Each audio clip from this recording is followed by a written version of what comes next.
खुलुमबाय जेन बर' निउज चेनेलाव नोंथांमोनखौ गासैखौबो बरायबाय। नोंथांमोना भिडिअखौ फारियै जोबजासे नायलांदो। मोनसे गिख्रंथाव जाथाय। थांनाय सानखालि नाजिरायाव सासे सत्ताधिकारा गावनि लोगोखौनो रुवाजों दानथारदों। सुलुंनि बायदिब्ला बे जाथाया नुजाथिदों निर्मलिया गामिनि दुरामारि सात्रायाव। दानथारजानाय सुबुंखौ 70 बोसोर बैसोनि जयनाथ बरा होनना सिनायथिनो हादों। जयनाथ बराखौ दानथारग्रा सुबुंखौ पुलिसआ खायो आरो बिखौ प्रान्जल महन्त होनना सिनायथिनो हादों। बुथारनायनि गुबै जाहोनखौ दासिमाव मिथिनो मोननाय जाथ'वाखै।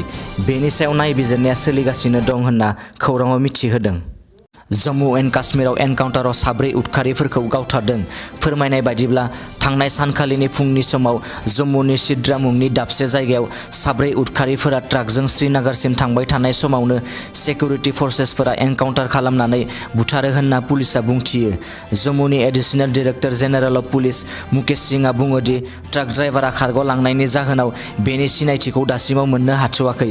लोगोसे बेखौ नागिरना दिहुननायनि खामानिया सोलिगासिनो दं होननाबो बुङो एडिजिपि मुकेश सिंहआ।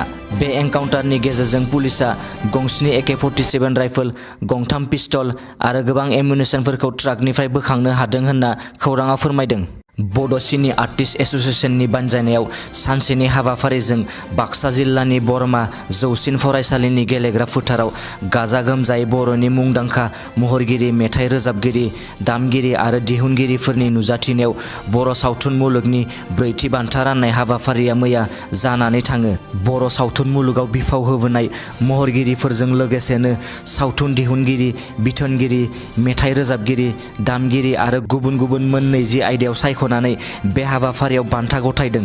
बान्था राननाय बे हाबाफारियावनो बाहागो लानानै बिसानि आफादगिरि नेरसोन बर'आ फोरमायथियो दि बर'नि गिबिसिन सावथुन आलायारनखौ रायजो राजाफोरनो दिन्थिनो थाखायनो मुम्बाइनिफ्राय 80 लाख रां खरसा खालामनानै लाबोनाय जादोंमोन।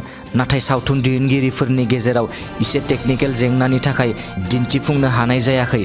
आसा खालामो दि खम समनि गेजेरावनो बर' रायजो राजाफोरनो बर'नि गिबिसिन सावथुन आलायारनखौ दिन्थिफुंनानै होगोन होननानै नेरसोन बर'आ बुंथिबावो। आसामनि सिलचराव BSFआ गोबां बेसेननि ड्राग्स बोखांनो हादों। फोरमायनाय बायदिब्ला BSF जवानफोरा गंसे ML05 PH654 नम्बरनि एल्ट' कारखौ गोख्रों सिग्रोमनायाव गासै 1.7 कौटि रांनि ड्राग्सखौ बोखांनो हायो। मोनसे स्रोत सुलुंनिफ्राय खौरांखौ मोननानै BSF फिल्ड इन्टेलिजेन्स इउनिट सिलचरजों लोगोसे 1BN BSFनि करीमगंज कास्टम डिभिजन टीमआ मोनसे अपारेसन लानाय जायो।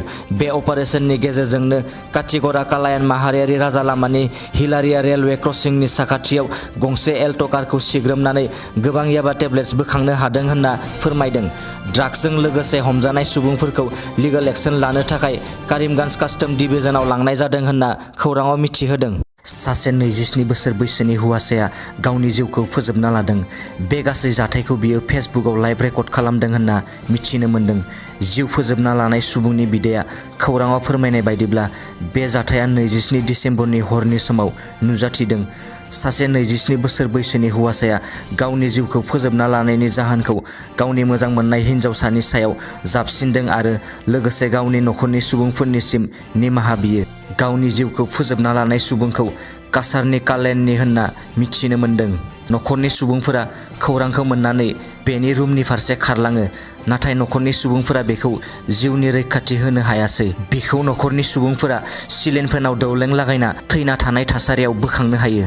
काछारनि SP नुमाल माटाया फोरमायदों, थैनाय नखरनि फारसे दासिमाव अफिसियेल कमप्लेन होनाय जाथ'वाखै, अब्लाबो बे जाथायनि सायाव नायबिजिरनायखौ जागायजेनबाय होनना बुंथिदों। बाक्सा जिल्लानि बरमायाव खुंनाय 4थि बर' सावथुन बान्था होनाय फोरबोआव मिरु एबसुनि आफादगिरि दिपेन बर'आ आलासि महरै बाहागो लानानै बर'नि गासै सावथुन दिहुनगिरि फावगिरिफोरखौ हामलायथि बावनानै बुङो दि सावथुनगिरिफोरा हारिनि सावथुनावनो थानानै खामानि मावनांगौ, लोगोसेनो गुबुनफोरबायदि बर'नि सावथुनफोरखौबो साबसिनै दिहुननो नाजानांगौ होननानै मिरु एबसुनि आफादगिरि दिपेन बर' बिथाङा फोरमायो। दिनैनि रादाबा एसेनोसै। नोंथांमोना भिडिअखौ नायनानै मोजां मोनदोंबा अन्नानै चेनेलखौ साबस्क्राइब खालामनो दाबाव, लोगोसे लाइक, शेयार आरो कमेन्ट खालामहर, जाहाथे उनाव आं नोंसोरनिसिम गोदान निउसनि आपडेटफोर लाबोबाय थानो हायो। गोजोन्थों।